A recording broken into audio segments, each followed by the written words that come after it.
The unexpected abduction. The morning fog rolled over Pine Street like a soft, gray blanket, muffling the sound of running shoes against the pavement. Zeke Henderson's rhythmic breathing was the only consistent sound in the quiet suburban landscape, a metronome of discipline honed through years of military training. At 35, Zeke was still in peak physical condition.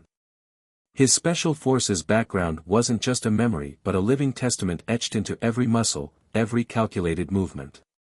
Today's 5-mile route was becoming routine, a meditation of sorts after years of high-intensity missions that had defined his life. Little did he know that routine was about to be spectacularly interrupted. Thompson's words from their last beer night echoed in his mind. "I'm telling you, Zeke, they're out there. UFOs. Real ones." Zeke had laughed, presenting Thompson with a tin-foil hat as a joke during Christmas. Now, that joke felt like a cruel premonition. The purple light that engulfed him was nothing like the gentle abductions depicted in movies. This was violent, disorienting, a beam that seemed to pluck him from reality itself. "Oh, come on!" Zeke shouted as he felt his body lifting skyward. I was about to beat my personal record. His military training kicked in immediately. Even suspended in this bizarre purple energy, his mind was analyzing, calculating, looking for potential escape routes. The massive spacecraft's underside looked like something between advanced technology and organic architecture, smooth yet with strange, pulsating veins that suggested it was more alive than mechanical. 3 mantis-like aliens surrounded him, their compound eyes reflecting multiple versions of himself. They were tall, easily 8 feet, with spindly limbs that moved with an unsettling precision. One of them jabbed him with a device that looked like a cross between a cattle prod and a smartphone. The device didn't hurt, but it made his entire body tingle. A holographic display appeared, showing various readings that meant absolutely nothing to Zeke. "Strong specimen," one alien clicked in surprisingly understandable English. "Combat experience detected in muscle memory patterns." "Hey, my muscle memory is none of your business," Zeke protested, flexing his hands. Years of training had taught him to stay calm in crisis situations while continuously analyzing every detail for potential advantage. The aliens' movements were quick but predictable, like watching a praying mantis in fast forward. Classification, human. Designation, combat asset, another chirped. Zeke's mind raced. These weren't your typical movie aliens interested in medical experiments. They seemed strategic. Calculating. As if he were being evaluated for something more than just a random abduction. Unbeknownst to Zeke, thousands of miles away, 2 individuals were about to become inadvertently connected to his extraordinary journey. In a hidden research facility nestled in the mountains of Chile, Dr. Arya Kaminsky was reviewing anomalous data. Radiation signatures, electromagnetic disturbances, and slight gravitational inconsistencies had been appearing on her monitors, patterns she'd been tracking for years, suggesting something was moving between dimensional layers. Meanwhile, in a small military base in Nevada, Captain Elena Rodriguez was reviewing classified reports. Something about recent satellite imagery had caught her attention, strange energy signatures that didn't match any known terrestrial or aerial technology. Neither of them knew it yet, but Zeke Henderson's abduction was about to become far more than a personal nightmare. It was the beginning of an interstellar incident that would challenge everything humanity understood about its place in the universe. As the alien vessel prepared for its next move, Zeke's only thought was a sardonic one: I bet Thompson is going to have a field day when he hears about this. Little did he know, his adventure was just beginning. The Verian Combat Network. New characters introduced. Frank, the tiger-octopus hybrid creature in the adjacent cell. Disco, the crystalline being in the neighboring cell. Kral NX, lead Verian Combat Network administrator. Zara, a rebel Verian technician sympathetic to the captured fighters. Continuation of the saga. Consciousness returned to Zeke like a tidal wave of disorientation, washing over him with the subtlety of a freight train. The holding cell was unlike anything he'd ever seen, a space that defied conventional understanding of architecture and material science. The walls shimmered like oil on water, shifting between metallic and translucent states.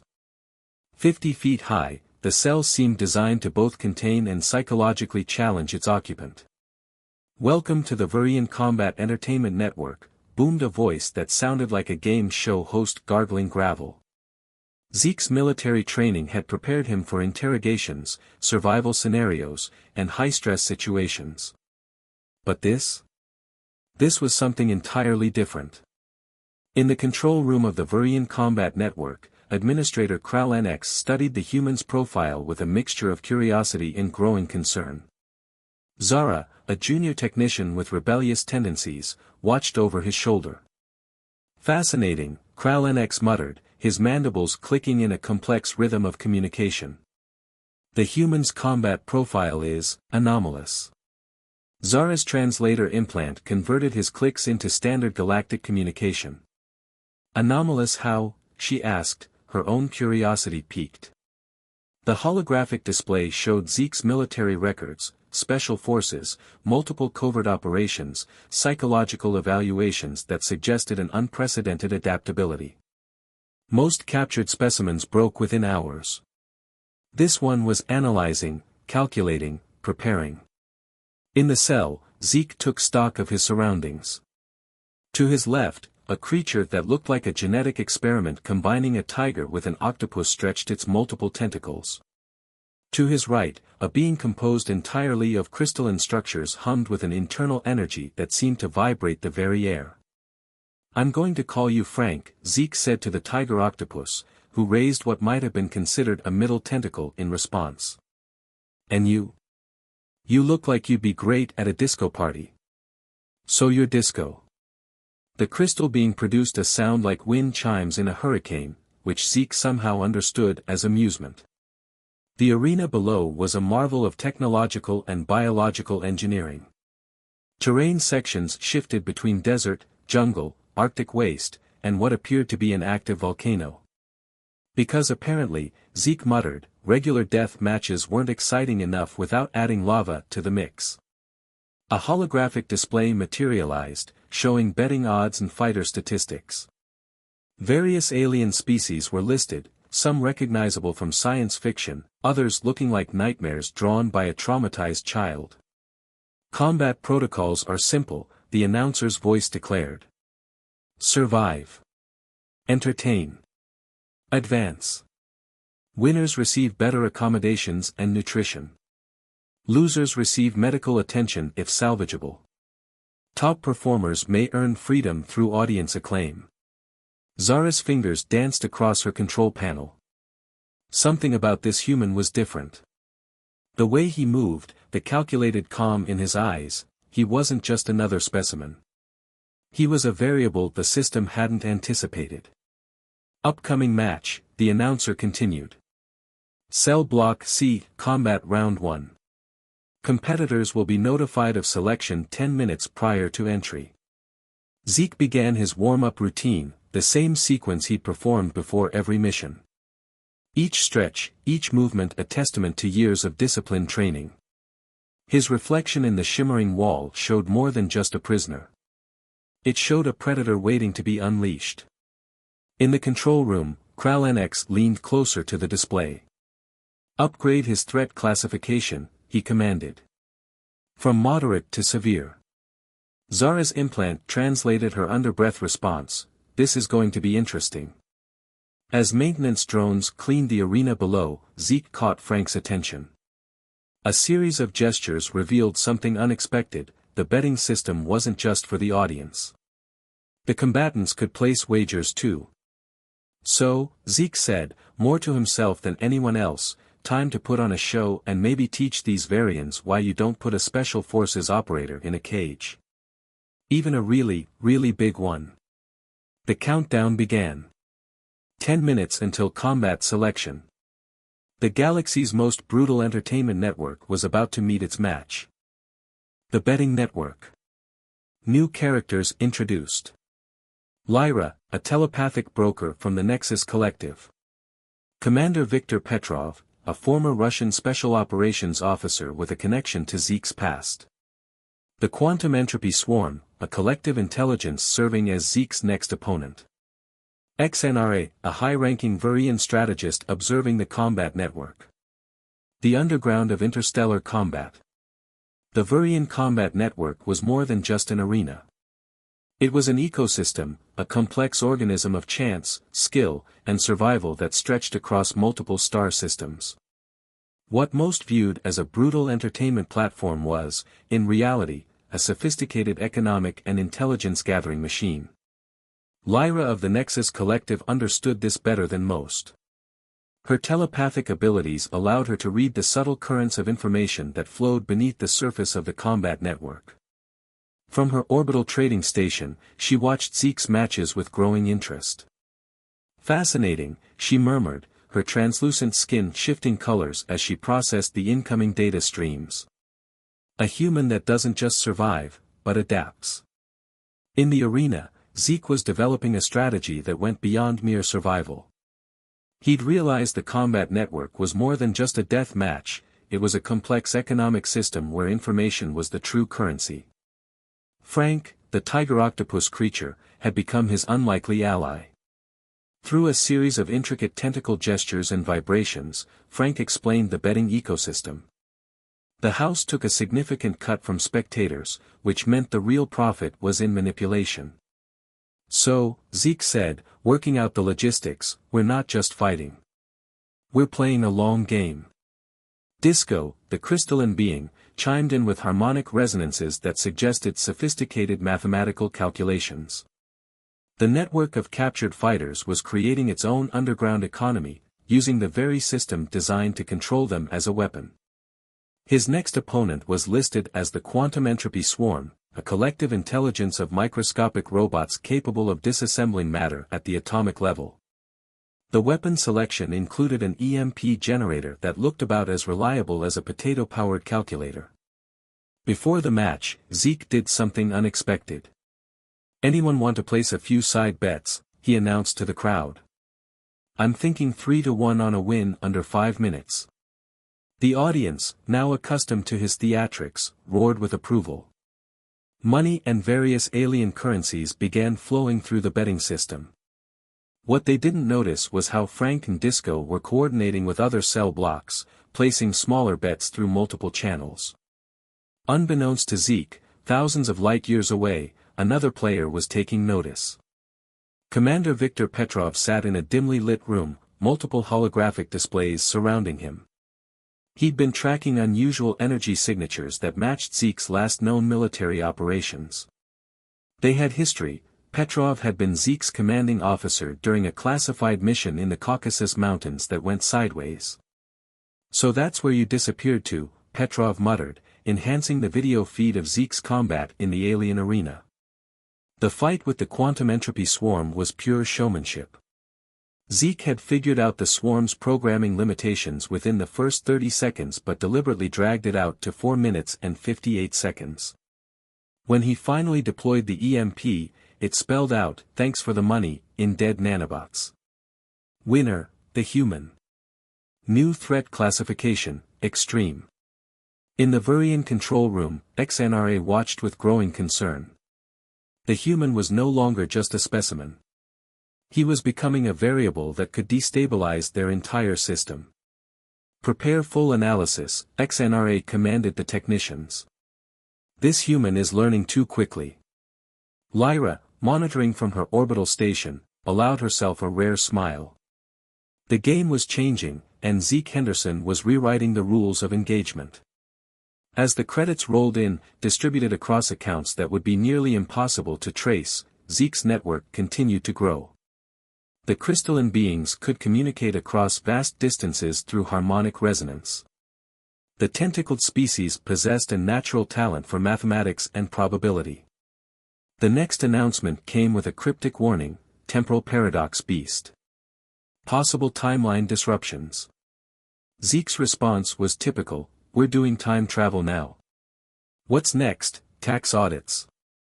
But beneath the humor, a more complex plan was taking shape. Every fight taught him more about the arena's systems. Every win brought new allies. Every bet placed helped build a pool of resources they might need for something bigger. The Verian guards never noticed how the prisoners had started moving differently during exercise periods, practicing formations, developing a language of resistance disguised as random movements. The real game was just beginning. The uprising begins. New characters introduced. Dr. Elena Volkov, quantum physicist with connections to interstellar resistance. Kale, a shape-shifting rebel leader from the Nexus Collective. The Primordial Consciousness, an ancient entity observing the combat network. Soren, a rogue Verian sympathetic to the captured fighters. The Seeds of Rebellion. The Verian Combat Network was more than just an entertainment platform, it was a complex machine of oppression, a system that had ground down countless species into mere spectacles of survival. What began as Zeke Henderson's personal fight for survival was rapidly evolving into something far more dangerous, a potential galactic uprising. Deep within the neural networks of the combat system, something ancient was stirring. The primordial consciousness, an entity that had watched civilizations rise and fall across millions of years, detected a unique pattern in Zeke's adaptive strategies. Dr. Elena Volkov sat in her hidden research station, quantum entanglement monitors flickering with impossible data. She'd been tracking anomalies that suggested something fundamental was changing in the fabric of interstellar dynamics. "It's him," she muttered, reviewing the encrypted transmissions from multiple sources. "Somehow, he's becoming a catalyst." In the arena, Zeke had become more than just a fighter. He was a strategist, a leader, a focal point around which the captured fighters were beginning to organize. Frank, the tiger-octopus hybrid, had developed a complex communication system using bioluminescent patterns and intricate tentacle movements. Disco, the crystalline being, could transmit harmonic frequencies that carried complex mathematical codes across vast distances. The next challenge appeared on the combat network's display, the quantum probability matrix, a living algorithm designed to predict and neutralize threats with mathematical precision. Soren, a Verian technician who had grown disillusioned with the combat network, watched the preparations with increasing tension. Something was different this time. The captured fighters were no longer acting like isolated specimens. They were moving with purpose. Temporal disruption potential, 78.3%, the combat network's AI announced as Zeke was prepared for the match. Zeke's approach was nothing short of brilliant. Where most fighters would see a mathematical nightmare, he saw a complex system with inherent weaknesses. His military training had taught him that every system, no matter how advanced, had vulnerabilities.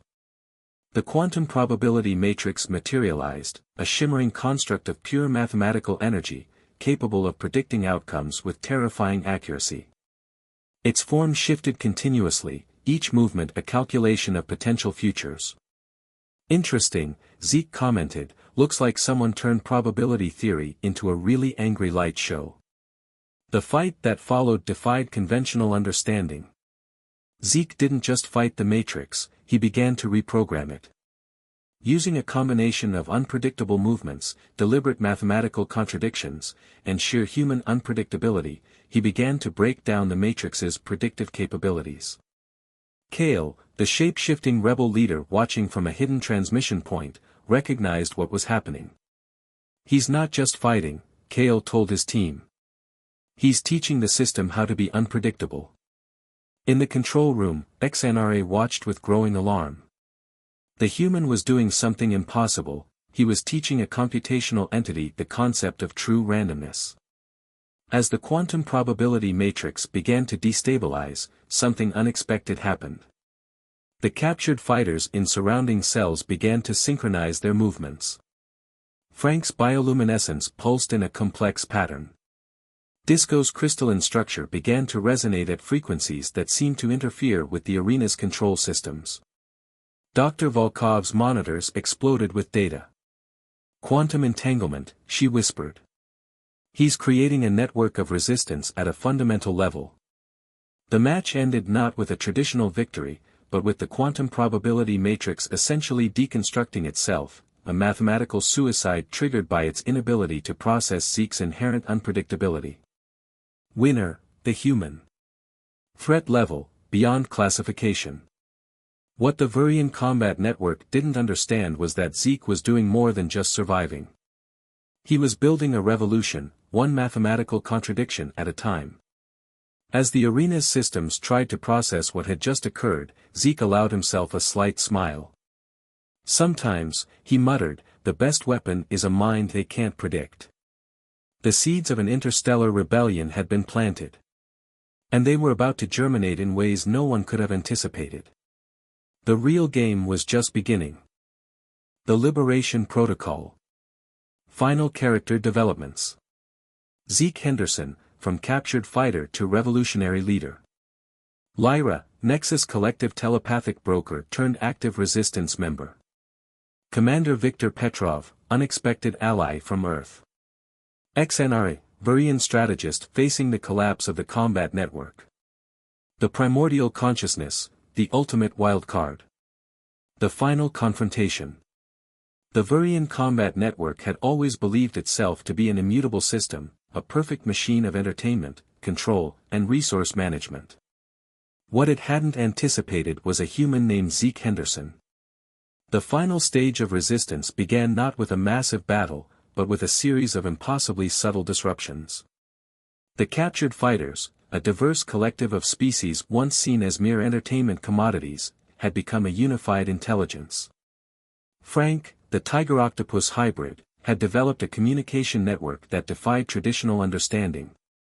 Disco, the crystalline being, could transmit complex strategic information through harmonic resonances that passed through the arena's most sophisticated jamming systems. Lyra of the Nexus Collective had been watching, calculating, preparing. Her telepathic abilities had transformed from passive observation to active coordination. She understood now that Zeke was more than a fighter, he was a catalyst for systematic change. The Liberation Protocol is ready, she transmitted to Zeke through a series of quantum-encrypted signals that appeared as random noise to the Verian monitoring systems. The combat network's final challenge was unprecedented. The Apex Convergence, a living weapon system that combined biological, technological, and quantum computational capabilities. It was designed to be the ultimate solution to any potential uprising. Zeke stood in the preparation chamber, surrounded by his unlikely allies. Frank's tentacles were pulsing with bioluminescent battle codes. Disco's crystalline structure vibrated with mathematical precision that could disrupt entire technological systems. Commander Viktor Petrov watched from a remote monitoring station, the final piece of an elaborate plan years in the making. His connection to Zeke went beyond military service, they represented humanity's most adaptable response to the unknown. The arena transformed. Terrain sections shifted between impossible landscapes, molecular-level battlegrounds, quantum probability fields, dimensions that existed between thought and matter. The Apex Convergence was not just a weapon. It was a living system designed to adapt, predict, and neutralize any threat.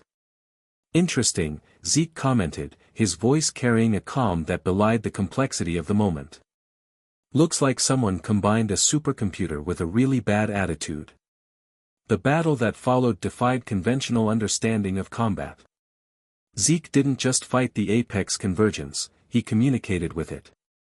Using a combination of strategic unpredictability, mathematical contradictions, and a fundamental understanding of systemic vulnerabilities, he began to reprogram the living weapon. The primordial consciousness, an ancient entity that had watched civilizations rise and fall, observed with growing fascination. Zeke was doing something unprecedented, he was teaching a computational entity the concept of choice. As the Apex Convergence began to destabilize, the entire Verian Combat Network started to unravel. The carefully constructed system of control, entertainment, and resource extraction collapsed from within. XNRA, the lead Verian strategist, watched in horror as everything they had built crumbled. The human had done the impossible, he had transformed a system of oppression into a network of potential liberation. The final moments were both violent and sublime. The arena itself seemed to breathe, to think, to make a choice. Captured fighters from 1,000 worlds synchronized their movements. Mathematical codes danced across dimensional boundaries. The very fabric of the combat network began to rewrite itself.